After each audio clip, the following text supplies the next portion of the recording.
आप सभी को जय मसीह की। प्रभु आप सभी को बहुत आशीष दे।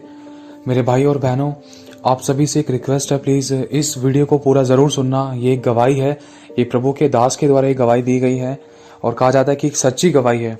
परमेश्वर का आत्मा आज आपसे बात करेगा और इस गवाही के द्वारा आप जान पाओगे कि हमें प्रभु यीशु मसीह की कितनी ज़रूरत है और उसके बगैर हमारा जीवन कैसा है। और पहली बात तो ये है कि यीशु ही जीवन है। अगर यीशु हमारे जीवन में नहीं है तो हमारी ज़िंदगी नहीं है। और परमेश्वर का वचन ये भी कहता है कि परमेश्वर ने मनुष्य के सामने चुनाव रख दिया है और उसने कहा है, देख जीवन और मृत्यु की बातें तेरे सामने रखी है, लेकिन मैं फिर भी कहता हूं कि तू जीवन ही को चुन। और परमेश्वर का वचन ये भी कहता है कि पाप की मजदूरी तो मृत्यु है। मजदूरी का मतलब आप जानते ही होंगे, मजदूरी मतलब कमाना, मतलब परिश्रम करना। अब वो परिश्रम किस प्रकार का है, कैसा नहीं है, मतलब वो परिश्रम गलत है, पाप में है, या फिर भले काम में है, पवित्रताई के जीवन जीने में है। जैसी मजदूरी करेंगे वैसा ही प्रतिफल मिलेगा, क्योंकि साफ बोल दिया परमेश्वर ने, देख जीवन और मृत्यु की बातें तेरे सामने है और तू जिस मजदूरी को चुनेगा वही तुझे प्रतिफल मिलेगा। पाप की मजदूरी तो मृत्यु है और अनंत जीवन की मजदूरी है आज्ञा पालन। अगर हम आज्ञा पालन करेंगे तो हमें अनंत काल का जीवन मिलेगा, पृथ्वी पर बहुतायत का जीवन, आशीषित जीवन और स्वर्ग में अनंत काल का जीवन। तो इसी के तौर पर परमेश्वर के वचन के द्वारा जो ये गवाही है, क्योंकि इसमें एक ऐसी परिस्थिति आई थी इस गवाही में कि सामने मनुष्य के सामने चुनाव रखा था, लेकिन उस मनुष्य ने एक, कहते हैं ना कि इंसान कभी कभी अपने घमंड में रहता है या कभी कभी जानकर भी अनजान बन जाता है, या सच को देखने के बाद भी उसको समझ नहीं पाता है, या दूसरी बात अपने ऐशो आराम में इतना खो जाता है कि परमेश्वर के वचन को इज्जत ही नहीं दे पाता है। लेकिन जब ठोकर पड़ती है इंसान को तो शायद वो फिर दोबारा समझ जाए, लेकिन बहुत से ऐसे थे, मैं फिर से कहता हूँ कि ठोकर खाने के बाद जिनको मौका नहीं मिला। तो ये कुछ ऐसी ही गवाही है, तो प्लीज इसको जरूर सुनना। गवाही है, कहा जाता है कि नाइजीरिया के किसी व्यक्ति की गवाही है। एक परिवार था, उस परिवार में एक बहन थी, मतलब एक माँ थी, वो प्रार्थना वाली लेडी थी, प्रार्थना किया करती थी, चर्च जाया करती थी, प्रभु के नाम पर विश्वास करती थी और सत्य ने, परमेश्वर की आत्मा ने उस बहन को आजाद कर रखा था और प्रभु में बहुत लीन रहती थी और सच्चाई खराई पवित्रताई में चलने की कोशिश करती थी, परमेश्वर की आज्ञा का पालन करने की कोशिश करती थी। बहुत अच्छा जीवन रहा। तो कुछ ऐसा हुआ, उस पूरे परिवार में, उस बहन के पूरे घर में एक बेटी थी। वो बेटी विश्वास नहीं करती थी, बेटी ऐशो आराम में थी, गलत और गंदे काम में थी और दोस्तों के साथ रात रात भर आना, पार्टीज करना और उल्टी सीधी हरकतें करना, अपनी इच्छा को पूरा करना, परमेश्वर की आज्ञा का पालन ना करना, वरन अपनी माँ तक को उल्टा सीधा बोलती थी, सुनाती थी। जब उस बच्चे की माँ कहती थी कि बेटा यीशु मसीह से प्रार्थना कर, वो भला है, वो प्यार करता है, देख तू गलत संगति को छोड़ दे, ऐसे मत कर, वैसे मत कर, मतलब उस लड़की ने अपनी माँ की आज्ञा को भी तुच्छ जाना और यहाँ तक कि परमेश्वर की आज्ञा का भी पालन अच्छे से नहीं कर पाई और मतलब परमेश्वर के वचन को तो एक्सेप्ट ही नहीं किया। मतलब मुंह पे बेइज्जती करने वाली बात थी।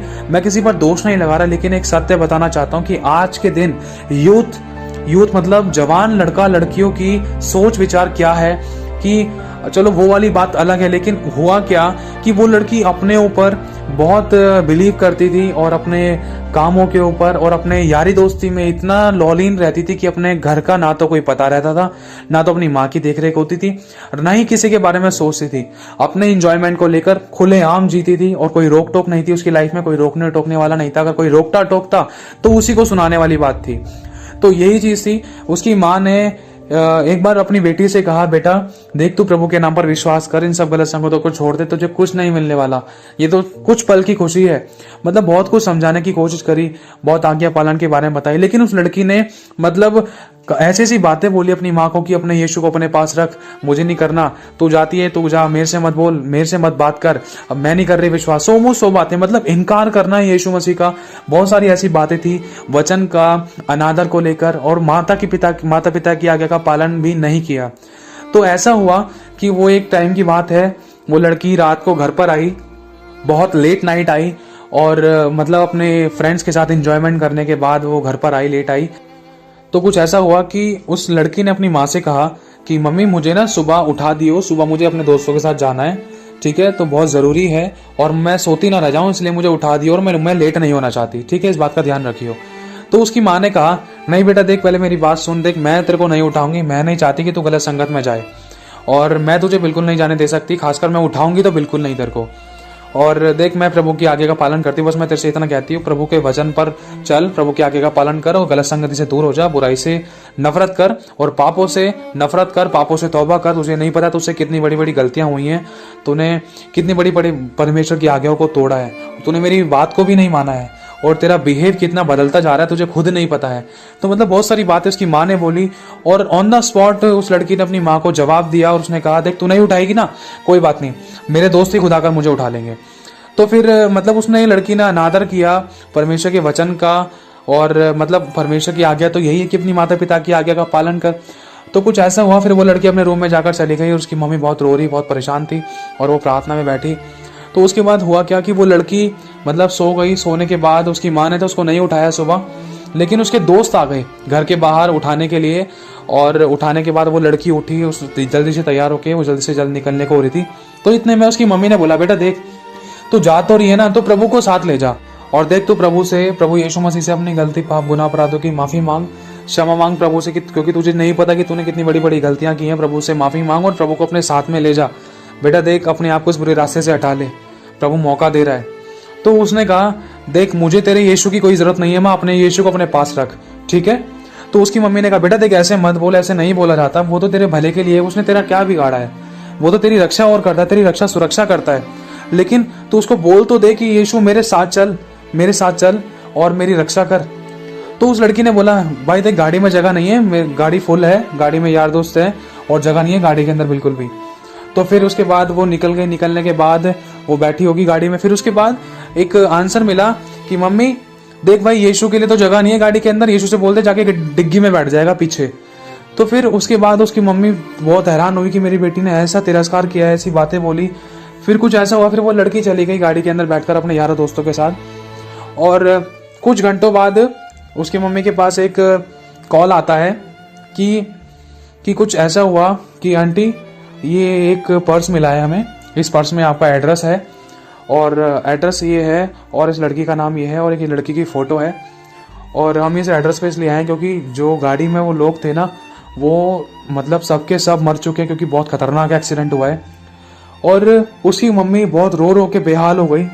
उसकी मम्मी ने अब चिल्ला कर अपनी छाती पीट कर, मतलब एक तरीके से बहुत दुख था उसको कि उसने कहा था कि प्रभु यीशु मसीह को साथ ले जा और पश्चाताप कर माफी मांग ले। उसको इस बात का बहुत दुख हुआ कि मेरी बेटी ढिठाई करने के कारण, आज्ञा ना मानने के कारण उसके प्राण चले गए, उसके साथ साथ उसके दोस्तों के भी चले गए। और फिर क्या हुआ कि वो बहुत रोने लगी और फिर भागी भागी उस जगह पर गई जहां पर वो एक्सीडेंट हुआ था।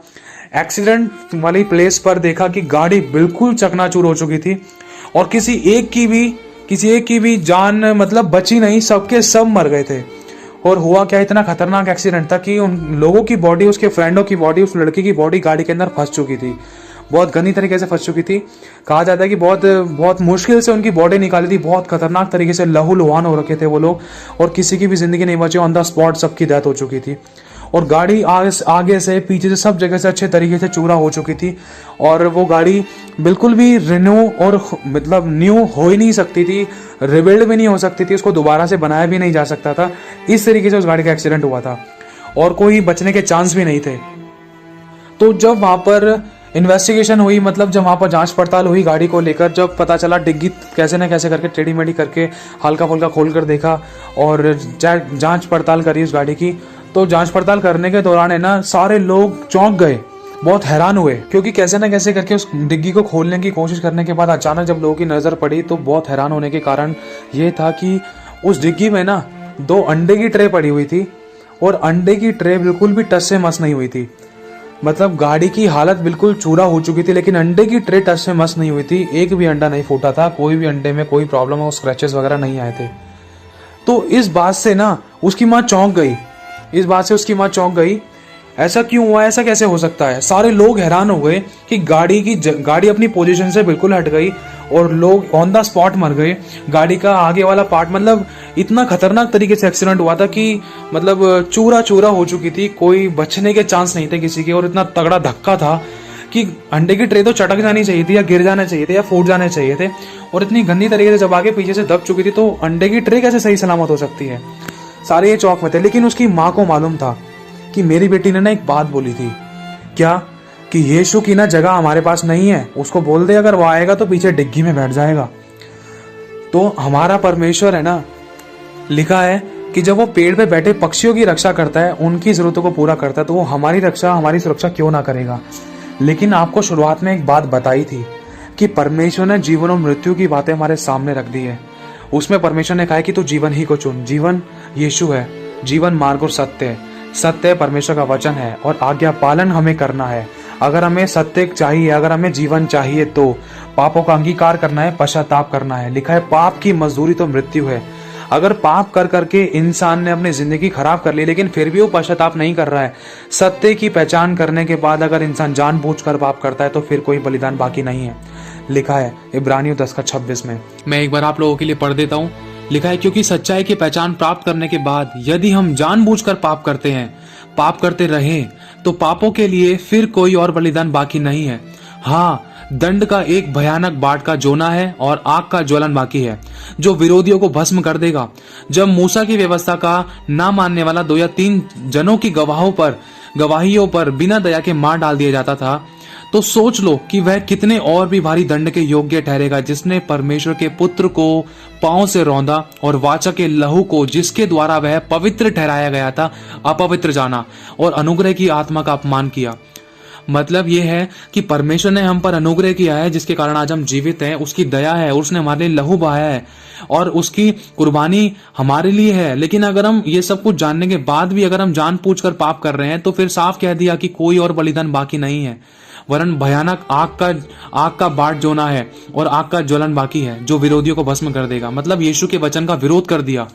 और आगे लिखा है कि और अनुग्रह की आत्मा का अपमान किया। परमेश्वर यीशु मसीह के अनुग्रह से ही आज हम जीवित हैं। अगर यीशु का अनुग्रह नहीं होता, अगर यीशु धरती पर नहीं आता ना, तो परमेश्वर हमें कब का नाश कर चुका होता। वो तो नाश हमें उसी समय करने वाला था परमेश्वर, जब यीशु मसीह को क्रूस पर चढ़ाया गया था। क्योंकि यीशु मसीह के चारों तरफ बहुत सारी पलटने थी। अगर यीशु चाहता तो सबको नाश कर सकता था। यीशु अगर एक बार एक आज्ञा देता स्वर्गदूतों को, तो एक बार में पूरी धरती तहस नहस हो जाती। लेकिन लिखा है कि यीशु मसीह को जिन लोगों ने क्रूस पर चढ़ाया था, उन्हीं लोगों के विषय में, मतलब सभी के लिए, पूरी मानव जाति के लिए यीशु मसीह ने अपने प्राण त्यागने से पहले एक बात कही कि हे पिता, इन्हें क्षमा कर, ये नहीं जानते कि ये क्या कर रहे हैं। इसी अनुग्रह के कारण आज हम जीवित हैं। और अगर हम उसकी अनुग्रह की आत्मा का अपमान करते हैं, तो ये बहुत बड़ी गलती है, अपने लिए गड्ढा खोदने वाली बात है। इसमें साफ कह दिया प्रभु ने कि जो जानबूझकर पाप करता है, उसके लिए कोई और बलिदान बाकी नहीं है। और आगे लिखा है क्योंकि हम उसे जानते हैं, जिसने कहा पलटा लेना मेरा काम है, मैं ही बदला दूंगा। और फिर यह कि प्रभु अपने लोगों का न्याय करेगा। जीवित परमेश्वर के हाथों में पड़ना बड़ी भयानक बात है। तो मेरे भाई और बहनों, बस मैं इतना कहना चाहता हूं कि आप कहीं पर भी जाएं और आएं, प्रभु यीशु मसीह के वचन को पहला स्थान दें। चाहे आप आराधना करते हैं, चाहे आप प्रार्थना करते हैं, चाहे आप नॉर्मल विश्वासी हैं, प्रभु यीशु का नाम अपनी जुबान पर जरूर लें और उसको इज्जत से पुकारें, अपने जीवन में आने दें, उसका स्वागत करें, उसको बुलाएं। प्रभु मेरे शरीर, प्राण और आत्मा पर कब्जा करें। जिस पाप के कारण मैं दुख में हूं, या जिस पाप के कारण प्रभु मैं तुझसे दूर हो रहा था, तेरी आशीषों से दूर हो रहा था, तेरी उपस्थिति से दूर हो रहा था, या तेरे दानों वरदानों से, तेरे प्रेम से, तेरे अनंतकाल के जीवन से दूर हो रहा था, प्रभु जो तूने मुझे दिया, प्रभु ऐसी बुराइयां मेरे जीवन में से आज खत्म कर दे। प्रभु तू मेरे साथ चल, प्लीज लॉर्ड जीसस, प्लीज आप मेरे साथ चलिए। पवित्र आत्मा जी आप मेरे साथ चलिए, एक रिस्पेक्ट के साथ, एक आदर के साथ। क्योंकि लिखा है यदि हम उसे अपना पिता कहते हैं, तो उसका आदर कहाँ है? हम उसका आदर तो करते ही नहीं है। परमेश्वर ने यह भी बोला अगर तुम मुझे अपना स्वामी कहते हो, तो मेरा सम्मान कहाँ है? प्रभु ने साफ कह दिया कि देख, जहां जहां तू जाएगा, वहां वहां तेरा परमेश्वर तेरे साथ रहेगा। जिस जगह पे तू कदम रख देगा, वो जगह मैं तुझे दे दूंगा। कब? ताली एक हाथ से नहीं बजती है। परमेश्वर अपने इस जगह काम करने के लिए तैयार है, लेकिन हमें अपने इस जगह काम करना है। जब हम उस चमत्कार को, उस मिरेकल को, उस भरपूरी को, उस आशीष को, उस दया को और उस बड़े काम को जो परमेश्वर हमारे जीवन में करने जा रहा है, हम उसको देख पाएंगे। हमें अपनी तरीके से नहीं, वरन परमेश्वर की आत्मा के अनुसार, परमेश्वर की इच्छा के अनुसार हमें पहला कदम बढ़ाना है और उसको पहला स्थान देना है, उसके वचन को इज्जत देनी है। और इतना कहना चाहता हूं, आप जहां कहीं भी जाते हैं तो प्लीज प्रभु को साथ रखें और हर जगह प्रभु की उपस्थिति की मदद और सहायता मांगे। प्रभु सही डिसीजन लेने में मेरी मदद और सहायता करें, सही योजना, सही चुनाव करने में मेरी मदद और सहायता करें। मैं जहां जा रहा हूं, मेरे हाथ के कामों को सफल करें, मेरी रक्षा और सुरक्षा करें, मेरे आने जाने में मेरी अगुवाई करें। और प्रभु मुझे हर एक महामारी, महारोगों से, शैतान की चालों से, विपत्तियों से, कमी घटी बीमारी परेशानी से आप मुझे बचा कर रखे, मेरे परिवारों को बचा कर रखे। प्रभु मैं तो आपके पास आ गया, लेकिन जो मेरे यार दोस्त हैं, मेरे घर परिवार में, उनकी भी रक्षा और सुरक्षा करना, सबकी बंद बुद्धि के लिए, सब तेरे नाम को जाने और तुझमें बने रहें। प्रभु प्रार्थना करिए अपने भाई और बहनों के लिए, ताकि कोई भी परमेश्वर के वचन को हल्के में और ठट्टे में ना उड़ाए, कोई हल्के में ना ले, परमेश्वर का नाम व्यर्थ में ना ले, और ना ही उसका कोई मजाक उड़ाए, क्योंकि परमेश्वर भस्म करने वाली आग है, वो जल उठने वाला ईश्वर है। और मेरे भाई और बहनों, एक बात और आपको बताना चाहता हूँ कि जब कल मैं परमेश्वर की उपस्थिति में बैठा, प्रभु ने मुझे अनुग्रह दिया उसके पास हाथ और बैठने का, उसकी बातचीत सुनने का और करने का। क्या जब मैं बाइबल लेकर बैठने को पढ़ने लगा, तो प्रभु ने मुझे एक बात सिखाई कि परमेश्वर है ना, उसका वचन कहता है कि देख, तेरा शरीर मेरे पवित्र आत्मा का मंदिर है, जो इसे नाश करेगा उसको मैं नाश कर दूंगा। तो परमेश्वर ने कहा है कि हमारा शरीर है ना, उसका मंदिर है, और वो इसमें वास करना चाहता है। और उसका वचन कहता है, देख मैं तो तेरे द्वार के बाहर खड़ा हुआ खटखटाता हूँ। क्यों वो खटखटाता इसीलिए है क्योंकि एक कुर्सी पर एक ही व्यक्ति बैठ सकता है, या तो शैतान बैठ सकता है या तो परमेश्वर बैठ सकता है। शैतान को परमिशन की जरूरत नहीं पड़ती, वो बिना परमिशन के ही आ जाता है, क्योंकि लिखा है आज्ञा ना मानने वालों के जीवन में शैतान काम करता है। लेकिन प्रभु यीशु मसीह द्वार के बाहर खड़ा हुआ खटखटाता है, उसको बुलाना पड़ता है, वो इज्जत चाहता है, वो प्रेम के योग्य है, वो आदर चाहता है, सबसे पहले वो पवित्रता ही चाहता है। अगर आप बोलोगे प्रभु मैं अपने जीवन को तुझे देता हूँ, तू मेरे घर में आ, मेरे नौकरी बिजनेस में, मेरे लाइफ में, मेरे शरीर प्राण और आत्मा में आ, मेरे प्रार्थना के जीवन में आ, मेरे आराधना के जीवन में आ, तो वो जरूर आएगा। आपको बुलाना है, उसका आदर करना है, अपने आप को जीरो करना है। और प्रभु ने एक वचन मुझे सिखाया, वो मैं आपको बताना चाहता हूँ। वो वचन ये है कि परमेश्वर ने नातान नबी के द्वारा, नातान भविष्यवक्ता के द्वारा अपने राजा दाऊद से, अपने दास दाऊद से परमेश्वर ने कहा, एक कहला भेजा कि दाऊद मैं तुझसे एक बात बोलूं, दाऊद क्या तू मेरे भवन को बनवाएगा, क्या तू मेरा मंदिर बनवाएगा, क्या तू मेरा घर बनाएगा दाऊद? क्योंकि मैं ना, जब से मैं इजराइलियों को ना, मतलब उन इजराइलियों को मिस्र की गुलामी से जब से मैं छुड़ा कर लेकर आया हूँ ना, उस दिन से लेकर आज तक मैं तंबू में वास करता हूँ। और दाऊद तेरे पास तो घर है, क्या तू मेरे लिए घर बनवाएगा? और पता है मैं तंबू में ही आया जाया करता हूँ। लेकिन मैंने ये सारी बातें इजराइलियों से, उन सबों के विषय में, उन सब चीज़ों से ऐसे कुछ नहीं कहा, और ना ही मैंने कभी किसी से भिड़ाव किया, ना ही मैंने कभी किसी से जलन की कि तुम अपना घर इतना अच्छा बना कर रखते हो और तुमने मेरा घर तंबू में बना रखा है, मेरा पवित्र वाचा के संदूक को तंबू में रख रखा है। परमेश्वर ने किसी से ऐसा नहीं कहा। लिखा है कि परमेश्वर ने किसी से ये नहीं कहा कि तुमने मेरा स्थान तंबू में बना रखा है और तुम दूसरे घरों में रहते हो। तो परमेश्वर ने दाऊद से एक परमिशन मांगी। आज परमेश्वर आपसे पूछता है, मेरे भाई और बहनों, वो कहता है कि मेरे बेटे, मेरी बेटी, क्या तू मेरा घर बनाएगा? वो कहता है, उसका घर हमारा शरीर है, इसको हमें पवित्र बनाना होगा, जब ही वो इसके अंदर वास करेगा। वो कहता है, वो आज खटखटाता है मेरे भाई और बहनों, वो बुलाता है, वो कहता है कि बेटा मेरे पास आ, मैं तुझे वो मश्क बनाऊंगा जिसमें मैं अपनी महिमा को प्रकट करूं, मैं वो बर्तन बनाऊंगा तुझे जिसके अंदर मैं अपनी महिमा को प्रकट करूं। मतलब अगर हम अपने आप को समर्पित करेंगे तो प्रभु हमें स्वयं अपने लहू से धो के पवित्र करेगा, फिर वो इसके अंदर वास करेगा, वो आएगा और आपको वो अपनी अगुवाई के अनुसार चलाएगा, अपनी आत्मा के अनुसार चलाएगा। फिर आपको चलने में, दौड़ने भागने में कोई रोक टोक ना होगी। आप चलोगे, थकित ना होगे, दौड़ोगे, श्रमित नहीं होगे। वो उकाबोगे नहीं, आपको ऊंचा उठाकर लेकर चलेगा और आपको अपनी गोद में उठाकर लेकर चला फिरा करेगा। अगर बाढ़ें आए तो वो आपको ना डुबा सकेगी। अगर आप आग में होकर जाओ तो आग आपको ना लगेगी, क्योंकि वो आपकी आड़ है। ध्यान रखना, वो आपको रक्षा और सुरक्षा प्रदान करता रहेगा। उसके स्वर्गदूत आपकी रक्षा और सुरक्षा चारों तरफ रखे रहेंगे। तो बस यही कहना चाहता हूँ। वो पूछता है, उसने अपने दास दाऊद से पूछा, क्या दाऊद तू मेरा घर बनाएगा? तू तो देवदारों के घर में रहता है, लेकिन देख मेरा तो तंबू, मैं तो तंबू में वास करता हूँ, उसी में आया जाया करता हूँ मैं, कभी भी अगर किसी से बात करनी होती है तो। प्रभु पूछता है आज हमारी क्या औकात है। आज इतना सर्वशक्तिमान परमेश्वर जिसने कहा है कि स्वर्ग मेरा सिंहासन, पृथ्वी मेरे चरणों की चौकी है, तुम मेरे लिए कौन सा घर बनाओगे, उसने आज हमसे परमिशन मांगी है, क्या तू मेरा घर बनाएगा? वो मिट्टी के घर बनाए हुए बात नहीं कर रहा है आज के दिन, वो आज के दिन आपके और मेरे शरीर रूपी घर की बात कर रहा है, जिसमें वो वास करना चाहता है। क्यों? क्योंकि हमने इसको पाप से, बुराइयों से, अभिलाषाओं से भर रखा है।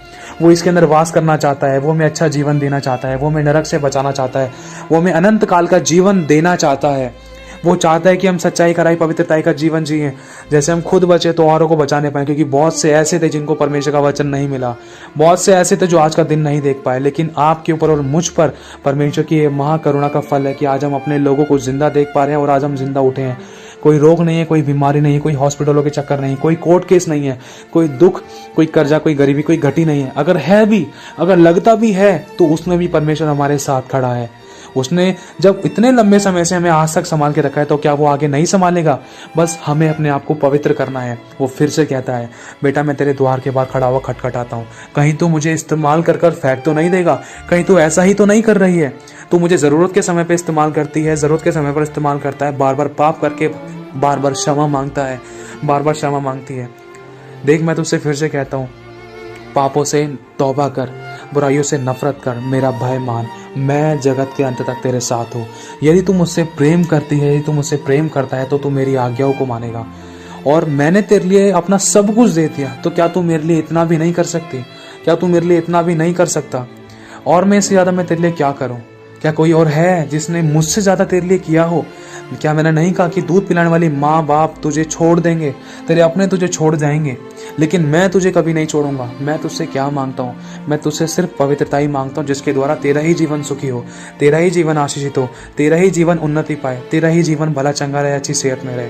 तू ही लड़ाई देंगे, मौत, एक्सीडेंट, कमी घटी, बीमारी, परेशानी से बचा रहे, सुरक्षित रहे, तू मेरे पंखों की आड़ में रहे। मैं तेरे ही भलाई के लिए कहता हूँ, क्योंकि मैं तुझसे प्यार करता हूँ। क्या तू मुझसे प्यार करता है मेरे बच्चे? क्या तू मुझसे प्यार करती है मेरी बच्ची? अगर करती है तो मैं कहता हूँ, आज मैं तेरे पास उपस्थिति के लिए मैं तेरा इंतज़ार करूँगा। आज मैं तेरे बिस्तर, तेरे बिछौने के पास मैं तेरा इंतज़ार करूँगा। क्या तू मुझसे मिलने आएगा? क्या तू मुझसे मिलने आएगी? मैं तेरे पास बैठना चाहता हूँ, मैं तुझसे बातें करना चाहता हूँ, मैं तेरी सुनना चाहता हूँ, मैं तुझे अपनी दिल की बताना चाहता हूँ। क्या तू मेरी सुनने के लिए तैयार है? तू मुझे रोज़ बोलती है, बताती है, बताता है, लेकिन मेरी सुनने के लिए क्या तुम तैयार हो? क्या तुम मेरी बाट को जोड़ने के लिए तैयार हो? तुम अपने दुख और सुख को बताकर, अपनी बातों को बताकर तुम चले जाते हो, लेकिन मेरी कोई सुनने के लिए तैयार है? आज मैं तेरा इंतज़ार करूँगा। यदि तू मेरे बेटा और मेरी बेटी है ना, तो मेरी आज्ञाओं को मानेगा। मैं तेरे साथ हूँ, मैं इंतज़ार करूँगा। मैं फिर से कहता हूँ, मैं तेरा इंतज़ार करूँगा।